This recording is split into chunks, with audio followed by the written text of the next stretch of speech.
آپ سبھی کا میں استقبال کرتا ہوں۔ اردو شاعری کی اہم اصناف سیریز میں آج کے لیکچر کا موضوع میر انیس کی مرثیہ نگاری ہے۔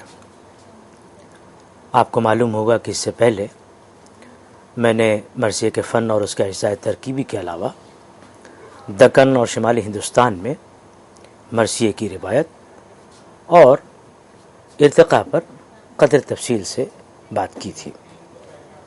آج کا جو لیکچر ہے اس کی حیثیت ایک خصوصی لیکچر کی ہے۔ اس لیکچر میں آپ میر انیس کی مرثیہ نگاری کے جو فنی امتیازات ہیں اس کے متعلق واقف ہوں گے۔ میر انیس کا جو شمار ہے وہ بڑے شعراء میں ہوتا ہے۔ انہوں نے اردو شاعری پر گہرے اثرات مرتب کیے ہیں۔ رسائی شاعری کو کہنا چاہیے کہ ادب عالیہ کا انہوں نے درجہ دلایا ہے۔ مختلف طریقوں سے اور جدتوں کے ذریعے اردو مرثیے کو ایسا ثروت مند بنایا ہے کہ وہ خود نئی روایت کے ایک طرح سے کہنا چاہیے کہ معمار ثابت ہوئے۔ انیس کے مراثی آپ پڑھیں تو چند خصوصیات فوری طور پر ہمارے ذہن میں آتی ہیں۔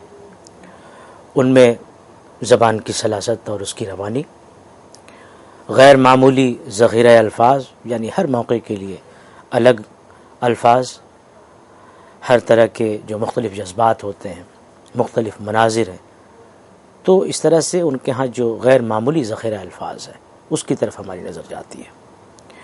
محاوروں کی خوبصورتی اور اس کا حسن وہ ہماری توجہ اپنی طرف کھینچتا ہے۔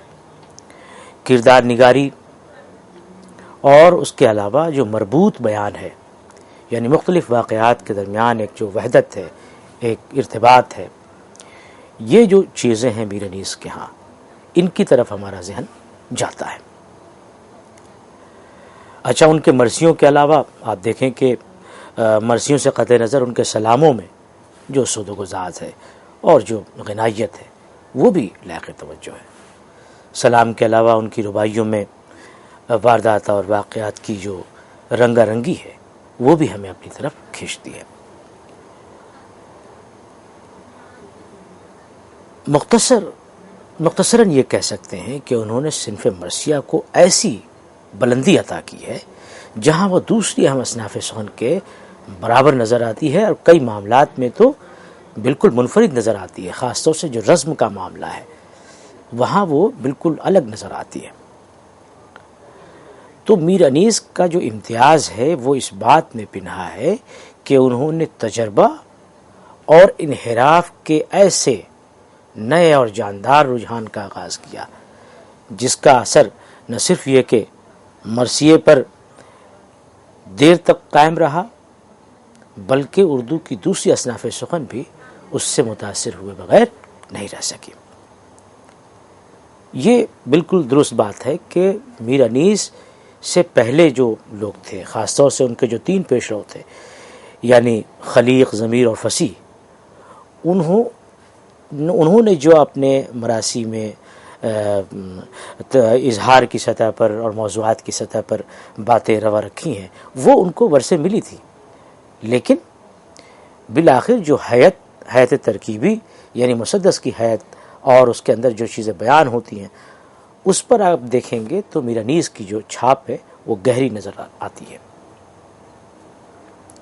میر انیس سے ہم کئی حوالوں سے واقف ہوتے ہیں۔ تذکروں میں ذکر ہے، آب حیات میں ذکر ہے، مقدمہ شعر و شاعری کی مدد سے بھی ہم انہیں جان پاتے ہیں، اور پھر انیس کے فن کی تفہیم کے لیے تو باضابطہ کہنا چاہیے کہ شبلی کی جو تصنیف ہے موازنہ انیس و دبیر وہ بڑی اہم ہے۔ اس میں ایک کہنا چاہیے کہ جو تقابل اور موازنے کی ایک جو نئی جہت ہے، ایک نئی روش انہوں نے شبلی نے قائم کی۔ وہاں بھی انیس کے جو کہ امتیازات ہیں شعری، اس سے بھی ہمیں اس کتاب سے بھی ہمیں بہت مدد ملتی ہے۔ اس کے بعد بھی بہت ساری تصانیف ہیں اور مضامین ہیں جن میں آپ میر انیس کی شعری خصوصیات کو جان سکتے ہیں۔ میری کوشش یہ ہے کہ اجمالی طور پر ہی صحیح لیکن میر انیس کی جو مرثیہ نگاری ہے اس کے تمام پہلو آپ کے سامنے پیش کر سکوں۔ اس سے پہلے کہ یہ بیان شروع ہو، اختصار کے ساتھ ان کے حالات زندگی اور دیگر تصانیف جو ان سے ہیں، ان سے یادگار ہیں، اس کے متعلق بھی گفتگو ہو جائے تو بہتر ہے۔ میر انیس کا پورا نام میر ببر علی انیس تھا۔ وہ اتر پردیش کے شہر فیض آباد کا ایک محلہ ہے گلاب باڑی، اس میں ان کی جو اپنی رہائش تھی خاندانی، وہاں پیدا ہوئے تھے۔ مختلف سوانح نگاروں نے اور مورخین ادب نے الگ الگ تاریخیں ان کی پیدائش کی لکھی ہیں۔ سب سے پہلی تاریخ تو 1796 سے 96 یا 97 ہے، اور سب سے آخری جو تاریخ پیدائش مورخین نے بتائی ہے وہ 1805۔ لیکن مختلف باتوں کو ملا کر کے محققین جو اس نتیجے پر پہنچے ہیں کہ 1802 کی جو تاریخ ہے وہ زیادہ راجح ہے، اسے زیادہ قوی قرار دیا گیا۔ بچپن سے ہی جب کم عمر کے تھے تب سے ہی انیس نے شعر کہنے شروع کر دیے تھے۔ شاعری کی ابتدا ظاہر ہے کہ جو زمانے کا ایک عام مزاج ہوتا ہے غزل کا، تو غزل سے ان کی شروعات ہوئی۔ غزلیں کہیں انہوں نے شروع میں، اور مشاعروں میں غزلیں پڑھی بھی، لیکن پھر والد صاحب میر مستحسن خلیق کے مشورے سے سلام اور مرثیے کی طرف مائل ہو گئے۔ یہ ایک بڑا انقلاب تھا ان کی زندگی میں۔ سلام جو ہے وہ ایک قسم کی رسائی اور مدحیہ نظم ہے جو غزل کے پیرائے میں ہوتی ہے، اور جس میں عام طور پر معرکہ کربلا کا ذکر ہوتا ہے۔ سلام میں جو رسائی عنصر ہے وہ لازمی ہوتا ہے، وہ ناگزیر ہوتا ہے، اور یہی اس کا امتیاز ہے۔ سلام کی جو جذباتی فضا ہے وہ حزن و افسردگی اور اخلاقی نصائح کی طرف مائل نظر آتی ہے۔ کبھی کبھی اس میں موضوع کا تنوع بھی ہوتا ہے، جیسے زہد و واز کو بھی اس میں بیان کیا گیا ہے۔ تو جیسا کہ میں نے ذکر کیا کہ غزلیں شروع میں کہہ رہے تھے، مشاعروں میں غزلیں بھی پڑھی انہوں نے، لیکن مشورے سے، والد صاحب کے مشورے سے جب وہ سلام کی طرف مائل ہوئے تو یہ ان کی زندگی کا ایک انقلابی موڑ تھا، کیونکہ اس طرح سے وہ مرثیوں اور رباعیوں کی طرف متوجہ ہو گئے۔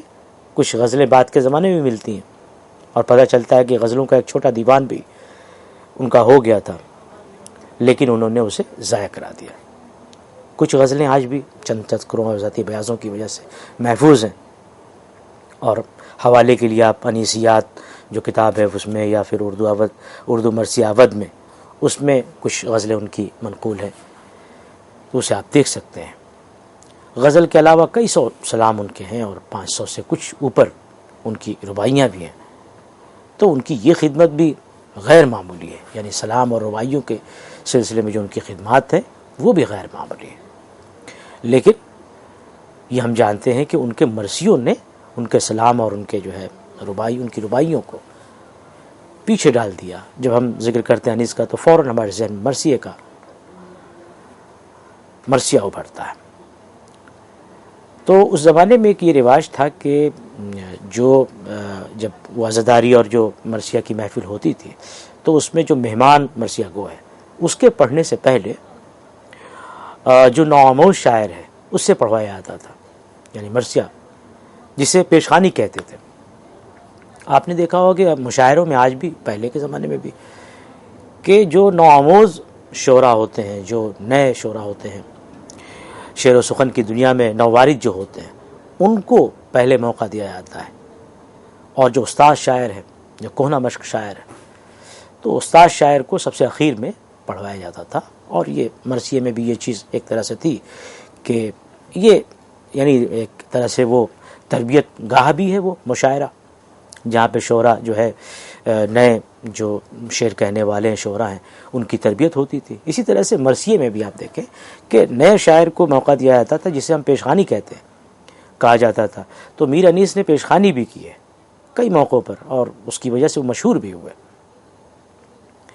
رباعیوں میں ظاہر ہے کہ انیس نے جو دنیا کی بے ثباتی ہے، فطرت کی کمزوری ہے، مختلف واقعات اور مختلف چیزوں کو انہوں نے اس میں بیان کیا ہے۔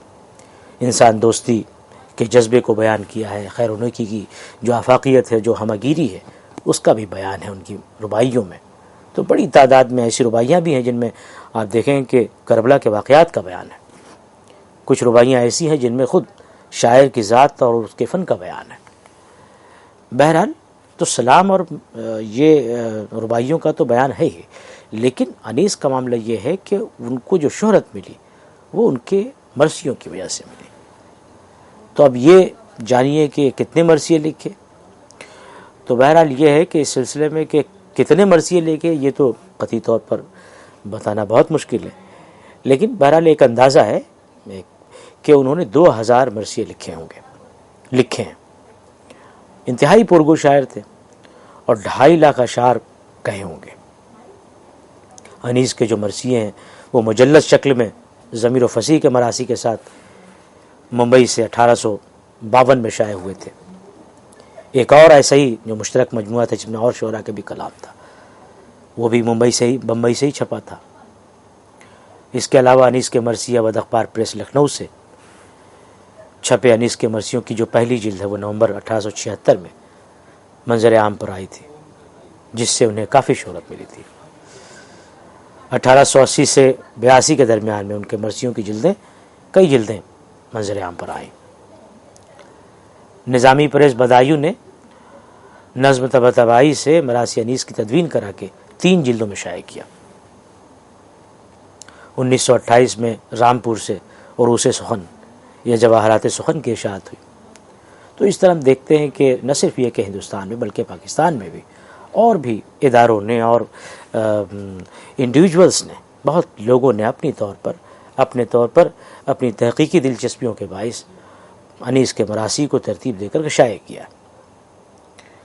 انیس کے سلاموں کا مجموعہ جو ہے وہ انیس کے سلام کے عنوان سے، اور رباعیوں کا مجموعہ رباعیات انیس کے نام سے علی جواد زیدی صاحب نے ترتیب دیا۔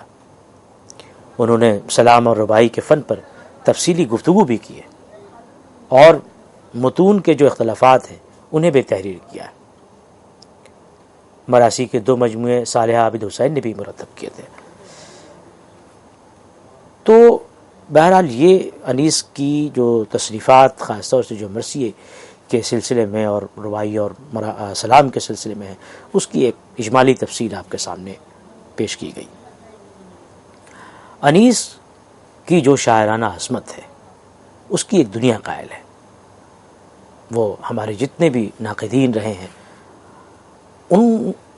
ان کی تحریروں کو آپ پڑھیں انیس کے سلسلے میں جو ان کے ہاں ہے، اس سے بھی اندازہ ہوتا ہے کہ میر انیس ایک بہت ہی باکمال اور کہنہ مشق اور زبان پر بے پناہ قدرت والے شاعر تھے۔ انسانی جذبات کی عکاسی ان کے ہاں زبردست طریقے سے موجود ہے۔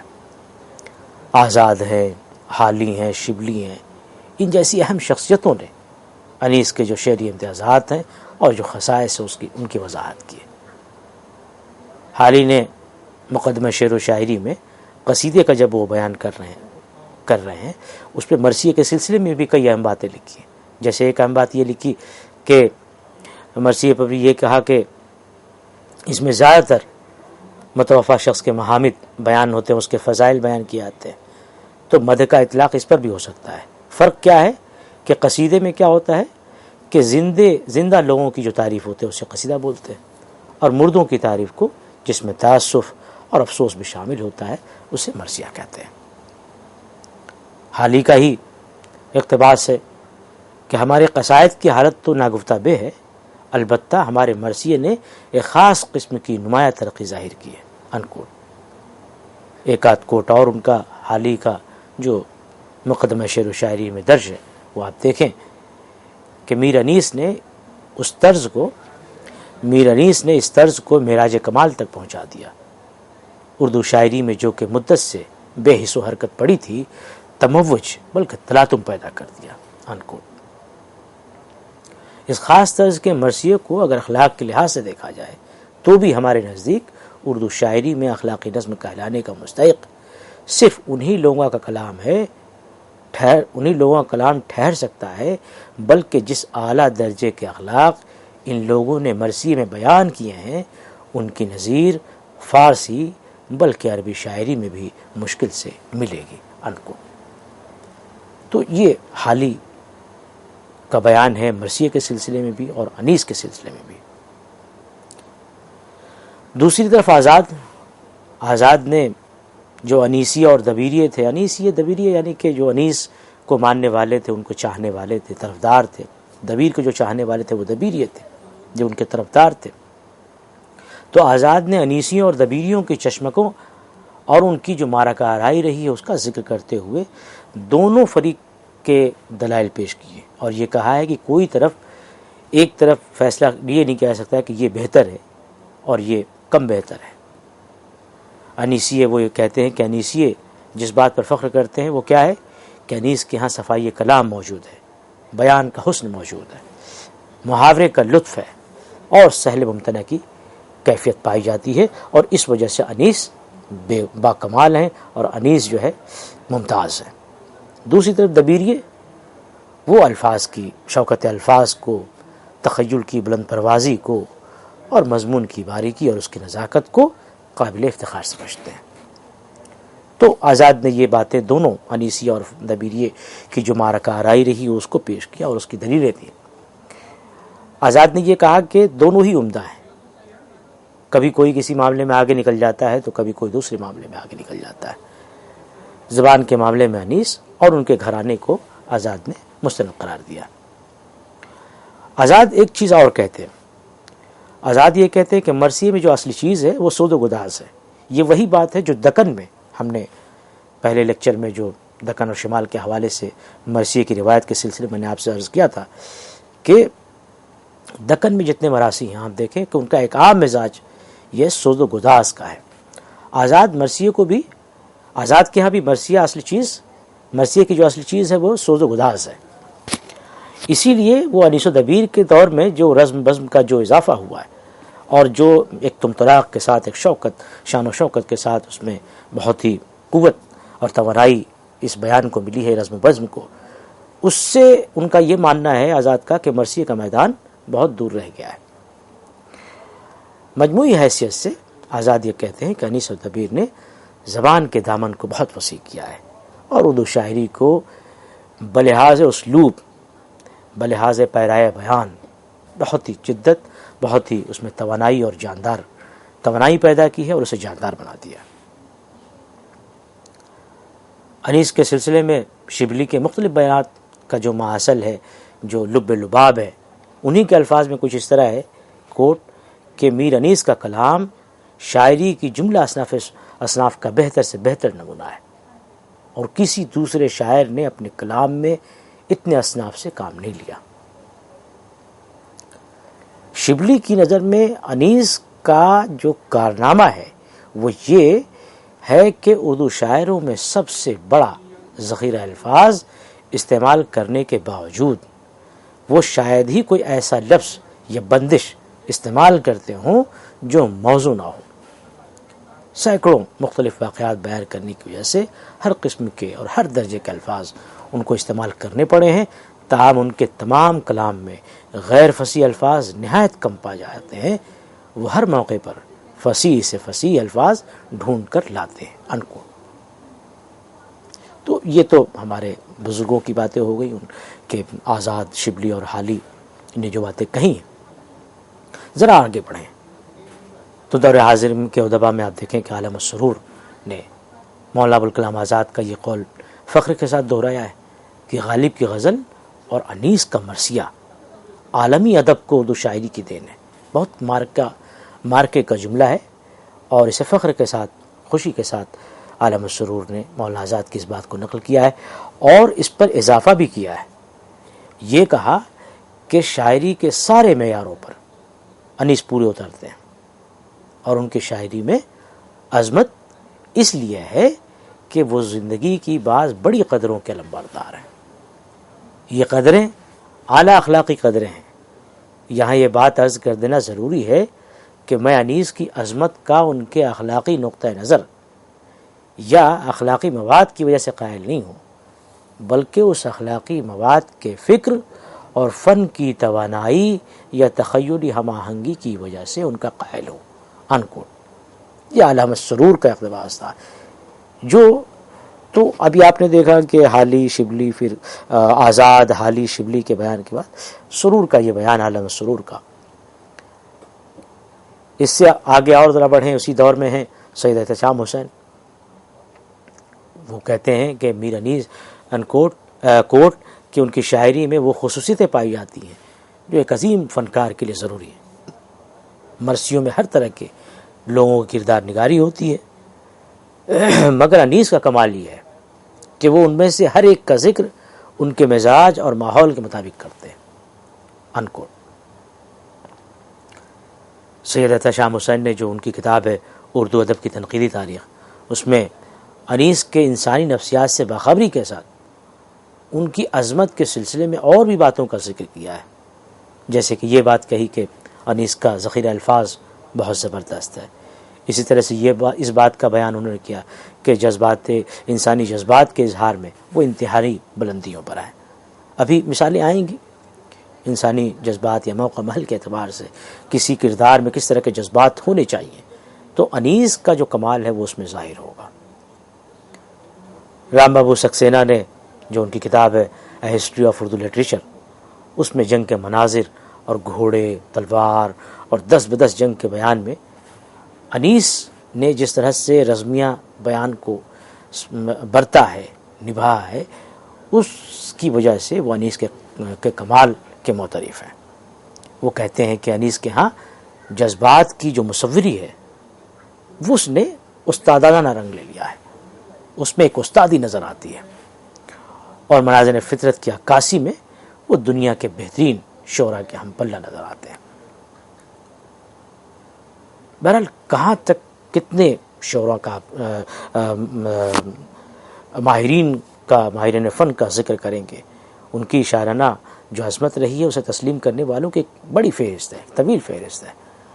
ایسے لوگ بھی ہیں جنہوں نے ان کی شاعری سے دنیا کے دوسرے اہم شعراء کے کلام سے مشابہت تلاش کی ہے۔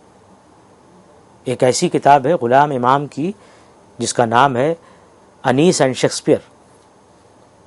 مصنف کے نزدیک انیس ایسے شاعر ہیں جو فطرت کا مطالعہ رجائیت پسند انسان کی نظر سے کرتے ہیں، یعنی آپٹمسٹک نظریے سے کرتے ہیں، آپٹمسٹ ہے وہ، اور اسے مکمل جمالیاتی لذت حاصل کرتے ہیں۔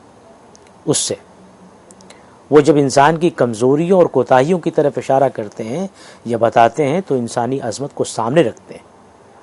تو انیس کی بہتر تفہیم میں سمجھتا ہوں کہ یہ کتاب بھی ہماری کافی معاونت کرتی ہے۔ کلیم الدین احمد جو عام طور پر اردو سرمایہ کو انگریزی معیاروں سے پرکھتے ہیں، وہ بھی انیس کے استادی کے قائل ہیں۔ اپنے ایک مضمون میں انیس کی زبان کی تعریف کی اور اس طرح سے لکھا، کوٹ، کہ انیس کی زبان صاف و دلکش ہے، اس کی فصاحت، اس کی بلاغت مثل روز روشن ہے، زبان میں روانی بہت ہے، کبھی سخت و درست ہو جاتی ہے تو کہیں نرم و ملائم، کبھی نالا ہے اور کبھی پرجوش آہنگ، مختلف اشخاص کی گفتگو کا الگ الگ رنگ ہے، لب و لہجہ کا فرق، آواز کی بلند آہنگی و آہستہ روی، سمندر کی سی طغیانی اور سکون، سبھی کچھ ان کے ہاں موجود ہے۔ اس میں شیرینی بھی ہے اور موسیقیت بھی، اور پھر شگفتگی و شادابی بھی۔ انکوٹ۔ ان ناقدین کی آراء کا جائزہ لیں تو یہ اندازہ ہوتا ہے کہ کسی نے تعریف کی ہے تو کسی نے تنقید، کسی نے ایسی باتیں کہی ہیں جیسے کہ تعریف کرنے والوں کی تعداد زیادہ ہے، کچھ لوگوں نے تنقید بھی کی ہے، اور تنقید اس طرح کی ہے کہ انیس نے اپنے مرثیوں میں تاریخ سے جو باتیں ثابت ہیں ان سے انحراف کیا ہے، یہ ایک طرح سے اعتراض ہے۔ یا جیسے کچھ ناقدین اس کی طرف اشارہ کیا ہے کہ انیس کے ہاں جو ہے کردار کی ساخت میں کبھی کبھی اتحاد اثر کی کمی ملتی ہے، یا پھر یہ بات کہ مناظر فطرت کی جو عکاسی ہے اس میں وہ ہندوستانی باغ اور پھولوں اور فضا کی تصویر پیش کرتے ہیں۔ کچھ ناقدین ہیں جنہوں نے ان کے مرثیے میں جو بین کی بڑی تعداد میں ہیں ان پر تنقید کی ہے۔ تو بہرحال یہ اس سلسلے میں یہ ہے کہ بہت لوگوں نے اس کے جوابات دیے ہیں۔ علی جواز عزیز صاحب نے جو ان کی کتاب ہے ساہتیہ اکیڈمی سے چھپی ہے، مونوگراف ہے، اس میں ان اعتراضات کا کو کیا کہتے ہیں اس کو ڈیفینڈ کیا ہے، کہتے ہیں اس کو مطلب رد کیا ہے ان اعتراضات کو، اپنا ایک جواب دیا۔ اس جواب یہ ہے، کہتے ہیں کہ بھائی انیس جو ہے یقیناً تاریخی مواد پر کام کر رہے تھے، لیکن ہمیں یہ محسوس کرنا ہی ہوگا کہ وہ نہ تو تاریخ لکھ رہے تھے اور نہ سوانح عمری۔ انہوں نے اس کی کوشش کی ہے کہ وہ عرب پس منظر میں اخلاقی آفاقیت کی تخلیق جدید کریں، اور اس طرح کریں کہ وہ مفروضہ حد بندیوں کو پار کر سکے اور فوق تجرباتی ہو۔ اس عمل میں انہوں نے یہ ضروری نہیں سمجھا کہ وہ روایت کے نر مقلد ہوں۔ انصاف کی بات تو یہ ہے کہ چھوٹے موٹے تاریخی انحرافات بہت پہلے دکن میں شروع ہو چکے تھے، ٹھیک ہے، اور انیس کے پیشرو دلی اور لکھنؤ کے جو مرثیہ نگار ہیں انہوں نے اس عمل کی مزید تقلید کی تھی، اور اپنی بات کے اس بات کے لیے انہوں نے ایک مثال بھی دی ہے کہ جناب قاسم کی جو شادی کا واقعہ ہے اس کی واقعیت کو جو مشہور شیعہ علماء ہیں انہوں نے مشتبہ قرار دیا ہے۔ اس کے باوجود یہ جو موضوع ہے مرثی میں بار بار آتا ہے، تمام مرثیہ نگاروں نے قاسم کی شادی کو بیان کیا ہے، اور ممبروں پر خطیب آج بھی بیان کرتا ہے۔ تو ہندوستانی شادیوں کی رسم و رواج کا جو ماحول ہے وہ تو انیس سے بہت پہلے وہ تو داخل ہو چکا تھا ظاہر، لیکن یہ ہے کہ انیس نے اس کو اور احتیاط اور ادب کے ساتھ پیش کیا ہے۔ تو بہرحال یہاں تک ہم نے انیس کے سلسلے میں جو مختلف ناقدین کی آراء ہیں اسے پیش کرنے کی کوشش کی ہے، اور انیس نے جو باتیں جو سرمایہ یادگار چھوڑا ہے اس کے حوالے سے تھوڑی سی اجمالی گفتگو ہوئی ہے۔ لیکچر کے اگلے حصے میں ہم انیس کے فن پر تفصیل سے بات کرنے کی کوشش کریں گے۔ بہت بہت شکریہ۔